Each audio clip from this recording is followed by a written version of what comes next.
So I'm joined by Alf Cannan, Treasury Minister, and of course MHK for Michael and Ayre and all that.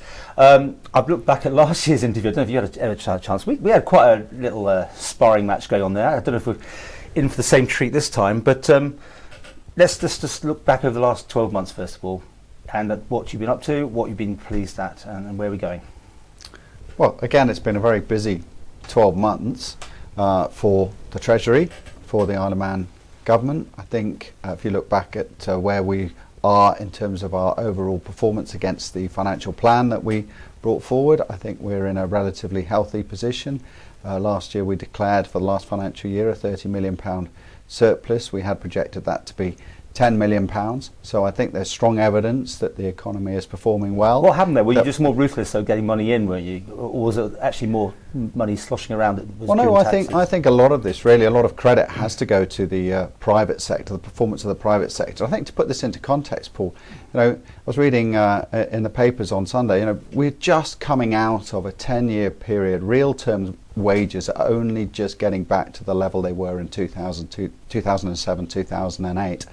And you can see the squeeze and the impact of that has had both on business and on people's lives. And of course, we've taken positive steps, I think, to address that in the last 3 budgets in terms of our focus on working families, our focus on getting money back into the economy.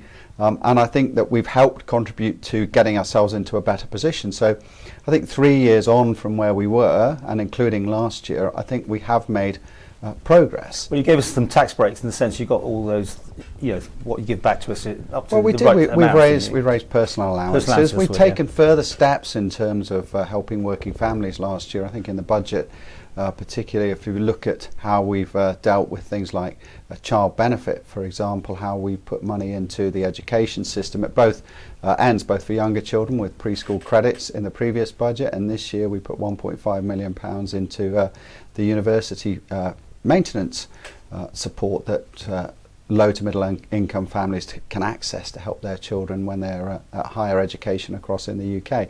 So not only just that in those particular areas, but we've obviously been very focused in terms of where our support has gone into the Department for Enterprise, making sure that businesses, start-up businesses, existing businesses have been able to access funds and help support them in their drive. But a lot of credit, I think, for the economic performance in terms of the revenue that's been coming in has got to go to the private sector.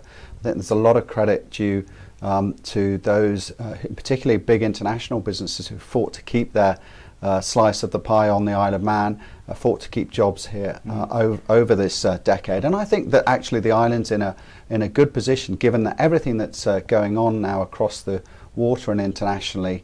We're in a good position, I think, to get through the next few years in a confident and succccessful way. But these big companies, most of them aren't paying any tax to you anyway. As a company, are they? Well, no, but a lot of that is about the numbers of staff they're employing, keeping people in jobs. It's only here because of we can only be successful if business is doing well. There is that is the driver for us to pay for our public services, pay for our infrastructure. So it's absolutely important that we keep a strong focus on making sure that we are delivering the right framework and support for business to be successful. There's always rumblings that, I think a big company the other day was 20 people were let go. I don't want to name them, but you must keep your eye on those sort of things when it happens. The big companies. When we delivered the budget, I talked about it being a budget of confidence, and there's a lot of indicators, a lot of financial indicators that would give you that confidence, but we cannot be complacent, and it is a tough business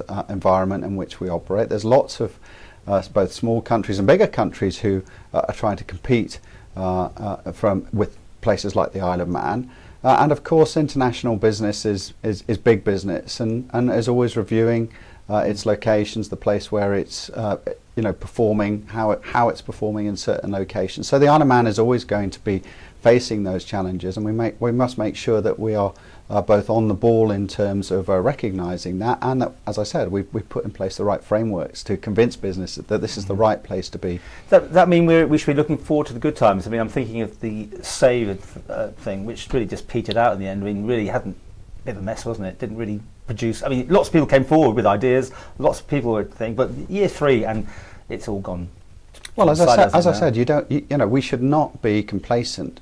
There's a lot of work to be done, both across government, from government's perspective, and also from a private sector perspective. The SAVE programme has actually brought forward some very useful initiatives. It hasn't, I think, identified the savings that we wanted it to. Why? Fortunately, because of the income stream, then that has released some of the pressure. Right. The enhanced income that we've received, that has released some of the pressure. But look, SAVE has brought forward some useful initiatives. There's a very exciting project, I think, for higher education coming forward in the next 12 months. We've brought forward proposals to reform the performance of the airport, for example. We will also be awaiting the results of a review into legal aid, the performance of legal aid. And all of these types of projects that have come out of SAVE have actually and will bring greater benefits for both for the financial performance in those particular areas, but I hope in terms of delivery for the public as well. But when you see the amount of people working for the government, I mean, it has gone up, hasn't it? I mean, after all this, trying to keep it, There has been a slight increase, but when you compare the figures back to 2011, over the last decade, the government has lost hundreds of staff off the wage bill. There has been in the last couple of years a climb back up, admittedly, but then again, we've been under a quite extensive programme for government. We've put forward a lot of commitments in 2016, which we are trying to reach. But it is absolutely vital that of course we maintain control over the figures, because the more you spend, the more you tend to allocate into different projects, the more you tend to actually to find that departments need to grow their staff. And of course there have also been exceptional items such as Brexit, for example, where government has needed to bring staff in to help cope with the levels of work. Well, let's talk about that. I mean, we're going to put this out as quick as possible because things are moving so fast, but I mean, who knows where we're going to be. How do you see it, from your point of view? Good or bad, or should we worry, or is it just no one knows? Well, we can't control what's happening, Paul. No. But what we can do is be ready to act and ensure that we have got as much platform in place. What's that mean? To ensure that we are able to conduct business very efficiently and effectively through any hard or soft exit, depending on what plays out. So we've got all the legislation in place now ready to go. We are working and continually liaising with the UK when it comes to customs and excise, making sure that any developments are properly reflected over here on the Isle of Man.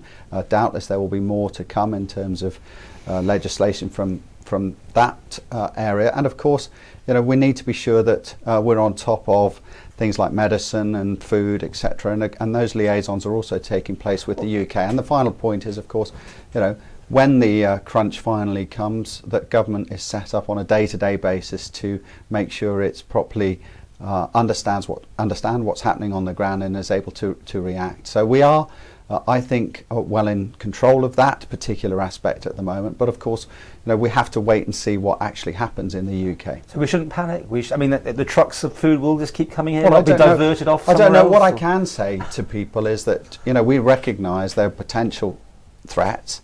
And that behind the scenes a lot of work has gone into making sure that they are minimalised as much as possible, and that once we get closer to understanding when this is going to happen, there will be a full command and control structure in place to make sure that everything that is planned is operating as smoothly as possible. So because we cannot underestimate or be complacent when we're dealing with major issues like this.